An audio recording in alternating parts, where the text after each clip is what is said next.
માધવપુર ખાતે ભગવાન શ્રી કૃષ્ણ અને રૂક્ષ્મણીજીના વિવાહનો પ્રસંગ ચાલી રહ્યો છે, જેમાં માધવપુરમાં શેરીઓમાં રાત્રિના સમયે પ્રથમ દિવસે ભગવાનની વરણાગી નીકળી હતી, ત્યારે ઢોલ શરણાઈના તાલે લોકોએ દાંડિયા રાસની રમઝટ બોલાવી હતી। માધવપુર ખાતે ભગવાન શ્રી કૃષ્ણ અને રાણી રૂક્ષ્મણીજીના વિવાહ પ્રસંગે 3 દિવસ સુધી ભગવાનની વરણાગી નીકળે છે, જેમાં ભગવાનને રથ પર બિરાજમાન કરી ઢોલ શરણાઈના સૂર સાથે વરણાગી કાઢવામાં આવે છે। હાલ ભગવાન શ્રી કૃષ્ણ અને રૂક્ષ્મણીજીના વિવાહ અંતર્ગત પ્રથમ દિવસે ભગવાનની વરણાગી નિજ મંદિરમાંથી નીકળી હતી। આ વરણાગી માધવપુરની બજારમાંથી નીકળી હતી, જેમાં ઢોલ શરણાઈના તાલે લોકોએ દાંડિયા રાસની રમઝટ બોલાવી હતી અને માધવના નાદ શેરીઓમાં ગુંજી ઉઠ્યા હતા। અહીં માત્ર ઢોલ અને શરણાઈના તાલે જ દાંડિયા રાસ રમવામાં આવે છે।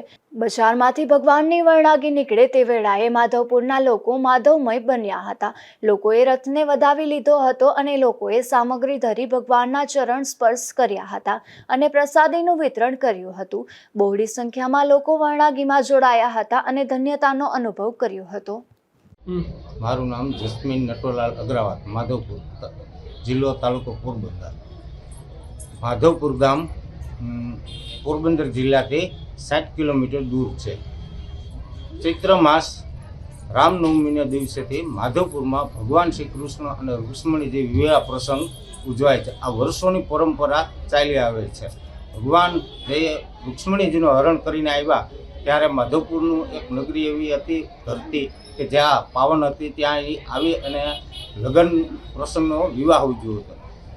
તે દિવસેથી આજ સુધી હજી ભગવાન રામનવમીથી, ચૈત્ર માસની રામનવમીથી 3 દિવસ વરણાગી સ્વરૂપે ફુલેકું આવે છે, જે બ્રહ્મકુંડની ત્યાં બ્રહ્મકુંડ છે, બ્રહ્માજીનું મંદિર પણ આવેલું છે, ત્યાં ફુલેકું આવે છે અને કીર્તન કરે છે। પૂજારી દ્વારા અહીંયા સામગ્રી ધરાય છે।